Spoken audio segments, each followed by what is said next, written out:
So yan mga kadisenyo, uh, for this video papakita ko sa inyo kung paano gumawa ng fascia frame na siyang kakapitan ng ating fascia cover tsaka flashing, no? Ayan. So ito yung ating fascia cover. Ito. Tapos yung ating flashing, ito kuha tayo ng extra sa flashing. Sobra natin sa flashing hapon. So ito yung ating flashing. Ngayon, yung sukat ng ating gagawing fascia frame ay nasa 22 centimeters lamang. Kasi kapag simula na tayong nagkabit, ayan, yun na lang yung susundan natin. Standard kasi ng mga ibang ginagawa natin ay nasa 30 centimeters. Kung bakit ko sinabing maabot sa 30. Kung minsan ganito kasi yan. Nakita nyo yung fascia cover yan. No? Tapos ito yung flashing. Pwede mo kasing i-adjust yan. Ayan. Kung gaano siya, kung gaano kalaki yung sukat. No? Katulad yan, kung in-adjust mo konti, tapos kung susukatin mo dun sa may 30 centimeters, yan. So, mga ganyan. So, yung fascia cover mo, ganyan din. Ay, fascia frame mo. So, kasi ito, maatat sa yero. Yung mga iba kasi gumagawa ng fascia frame, binubuo nila. Parang ganito, dalawang ganyan. Tapos lalagyan ng mga brace dito. Ganyan. Pero sa atin kasi i-attach natin doon sa may, ayun, kita nyo sa taas. Doon sa may parlina mismo, ayun o, doon sa dulo ng yero. Ayun, kakabit natin doon mismo yung fascia frame na gagawin natin. Kaya, ileles natin yung 3 inches. Kasi 3 inches yung ating zipper lens. Tapos, plus itong ating tubular na 3/4. Ito pala yung ginaya natin mga kadisenyo. Tubular na 3/4 na 1.5 yata to. 1.5. Tapos, ito yung ating ikakabit na brace. Ganyan. So, yung sinabi ko kanina, 22 centimeters yung ating gagawing fascia frame. O yung total na haba niya. Kasama yung ating zipper lens. So, kung 22, ayan o. So, ganyan. So, kita nyo, ayun yung kung 3 inches yung zipper lens or more than 7 centimeters. Ayan. Plus yung ating 3/4 na tubular na nasa baba. So, bali na sa 22 centimeters. Bakit naging 22? Kasi yung ginawa ko sa una, yung una kong kinabit dyan, yan, sa fascia frame niya dyan, tsaka dun sa may gutter, and yung flashing, ay dinikit ko siya, sinagad ko siya dito. Sinagad ko siya dito sa may kanto. Kaya pag sinasagad mo yan, magiging sukat niyan. Ayan. So, nasa at least 25 siya, no? Centimeters. Pero kasi may allowance dapat yan kasi nga may yero yan eh. May yero pa. Tapos syempre may groove yung bubong. Kaya nag-adjust tayo. So parang ayan o. Diyan siya kakapit. So dito yung tubular sa baba. Parang ganyan. Ganito. Ganito yung magiging style ng tubular sa baba. Ganyan. Dito ko siya kakapit. O, ganyan. So yan yung tubular na diretso.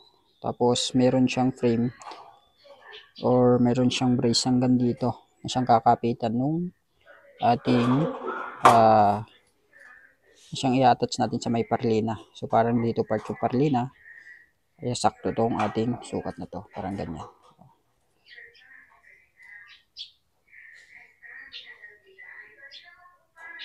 So kuha tayo ng sample para pakita ko sa inyo. So ito yung ginawa nating sample mga kadisenyo. Yan. Ito like for example, ito yung i-assemble nating fascia frame. Papakita ko sa inyo mamaya pag na-assemble natin. Papakita ko lang sa inyo ngayon kung paano yung magiging resulta niya. So ito namang zipper lens, ito yung kinapitan ng yero. So sabi ko kanina, i-attach natin yung fascia frame sa ating zipper lens. So yan yung zipper lens natin. Tapos didikit natin dun sa may kanto yung ating flashing. Tapos ito yung ating pang brace. So ganyan, para ganyan yung magiging design niya. Baliktad natin kasi ganyan. So ganyan, ganito siya. Lagyan natin ng allowance konti. So magiging ganyan yung design, yung style ng ating fuzzy frame. Yan. So sinasabi nyo bakit may allowance siya dito? Kasi nga sabi ko kanina may groove yung yero, di ba? Yung roof may groove siya.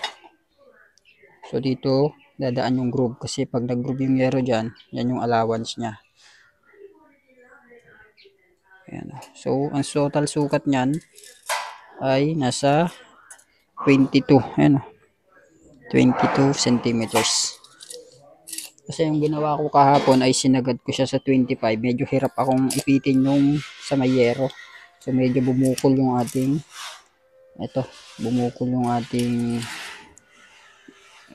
flashing.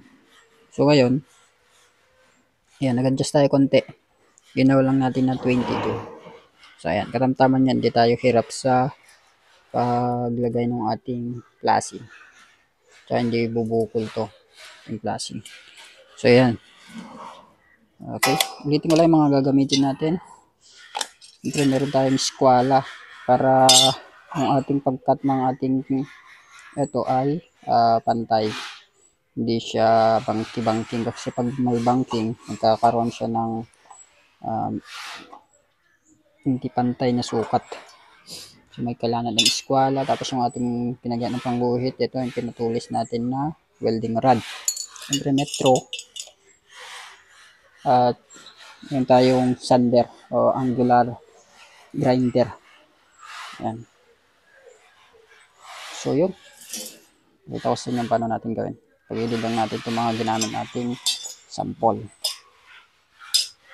So yun pa. Yung isang gagamitin natin yung welding.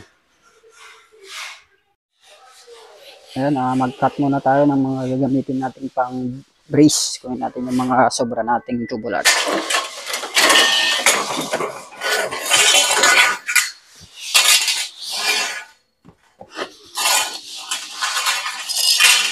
Okay.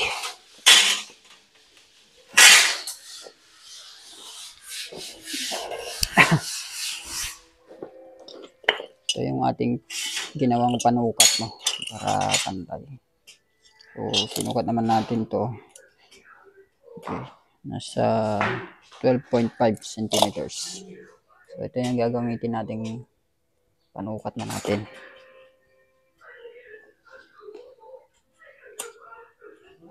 Yan. Saka natin kunin yung samay para makuha natin na pantay yung cutting natin. Kasi pag diniretso natin sinander yan, maaaring tagilid. Lalo na pag tagilid yung hawak natin sa sander o sa grinder, ay siguradong tagilid din yung siwa. Kaya nilalagyan natin, iskwala natin para pantay na pantay. So yun, pantay yung mga guhit niya. Saan natin ikat?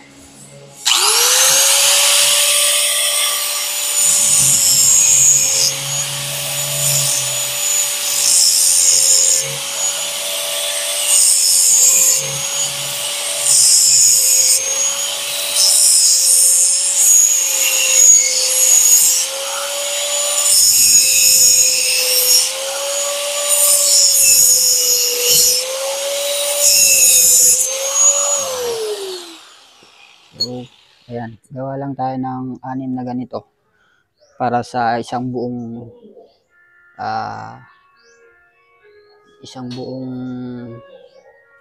tubular na 6 meters.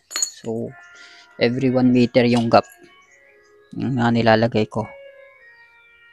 Ganyan yan. So, gawa muna tayo.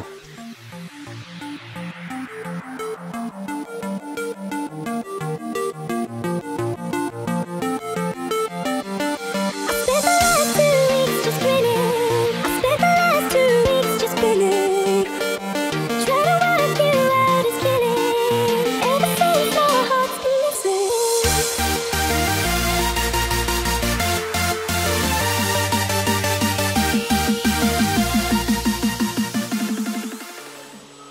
So yan mga design, kakabit naman na natin yung ating pinutol kanina na mga brace. Mga gagamitin natin pang brace. Ay kakabit na natin.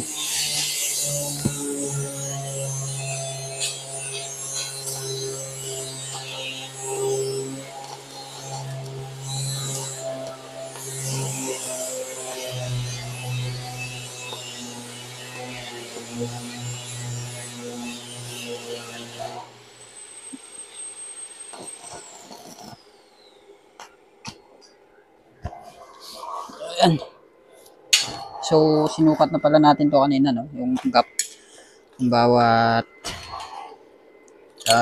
pang brace natin. Kanina nasukat na natin.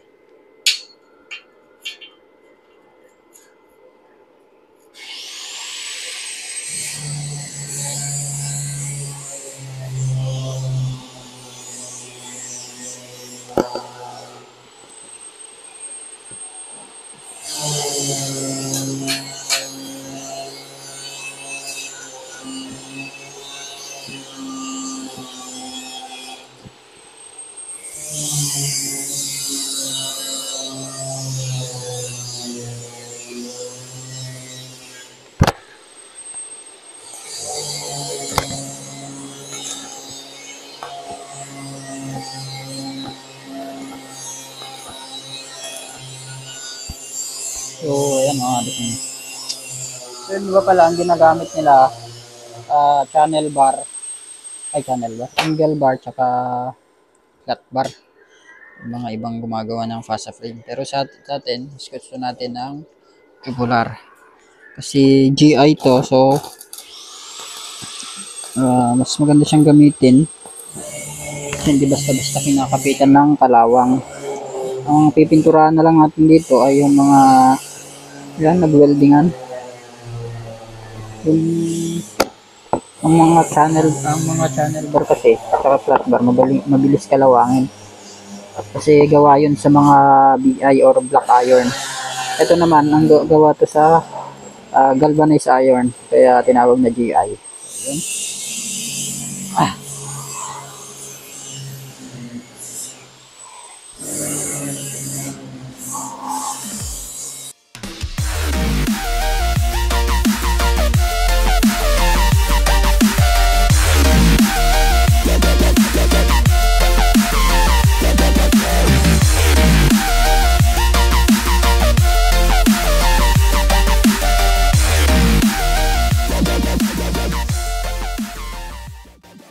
So ito mga disenyo yung nagawa natin fasa frame. Yan.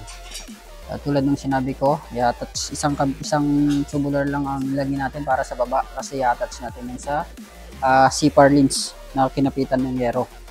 So mamaya papakita ko naman sa iyo kung paano ikabit yan ng kahit mag-isa lang natin. So gamit yung atin ito. Gamit lang to. Yan. Kasi 6 meters na buo yan, kailangan minsan kailangan mo nang may kasama para maghawak, no, dun sa kabilang dulo. Pero dahil ito meron tayong discarding gagawin, so ito dito natin ihuhook. Kakabit muna natin to sa C-par lens, i-totox natin sa C-par lens, gagamit tayo ng metal tech screw, saka natin ihahang yung ginawa nating fasa frame.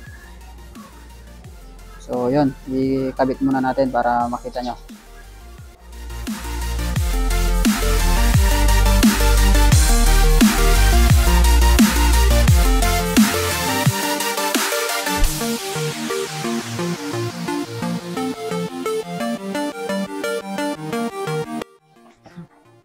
So, ayan mga disenyo, na ikabit na natin yung pagsasabitan natin o kung saan natin ihuhook yung ating ginawang fasa frame, no? Pinapakita ko lang sa inyo kung paano magkabit o gumawa ng fasa frame tsaka magkabit.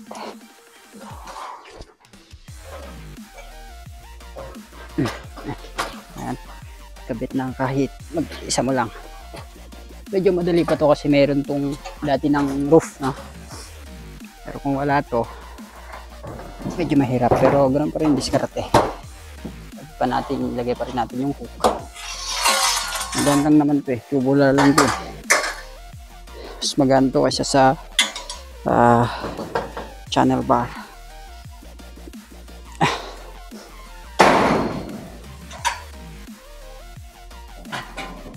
Huwag natin. Yan sa kabila. Yan sa kabila. Ganyan. So, ganun lang mga design niya. Yan. Ganyan yung design niya. So, ganun sabi ko, dito natin i-attach. So, kung ganyan, no? Ayan, no? Kahit walang humawak sa kabila, nakahang na yan. So, ispat na lang natin mamaya dito. Ayan, no? Dito siya. So, tulad sabi ko kanina yung sukat nito. Kita ba? Yung sukat nito mula dito ay 22 centimeters. Yan. Tapos sabi ko kanina may allowance kasi ito. Kita nyo? Kita ba dito? Itong groove ng roof. Pag sinuwa mo kasi mula sa groove yan, ayun o. Nasa 25 centimeters na. Kaya sakto lang yung ginawa natin. So mamaya kakabit ko na lang to. We-welding ko na lang. Tapos pwede na tayong magkabit ng fasa cover. Tapos yung flashing. So ganyan muna no. Sitanghali lang. Manananghalian muna tayo. So gano'n lang mga design yung gumawa ng fasa frame. At mamaya papakita ko namin sa inyo kung paano magkabit ng fasa cover. At kung paano magkanto ng fasa cover. So yun muna. Tatansiyan pa natin yan para makuha natin na talagang diretso. Kasi nga tubular to na 3/4. So minsan maaari itong bumaluktot. Dahil nga pag na-welding ang metal ay bumabaluktot siya konti o nadi-disalign. O ganyan yung mga state ng matter tuloy. Characteristic pala ng mga bakal or kahit anong matter. Kapag nainitan, nag-e-expand or mababaluktot yung iba. So yan, tatansiyan natin to para diretsong diretso. So yun lang mga kadesign nyo, ganyan lang gumawa ng fasa frame gamit ang tubular. So katulad na pag sisilipin ko dito medyo baluktot na dun sa dulo. So kailangan tansi. Okay, so yan lang muna mga kadesign nyo. Yung next sa video natin, papakita ko sa inyo kung paano magkanto ng fasa cover tsaka flashing.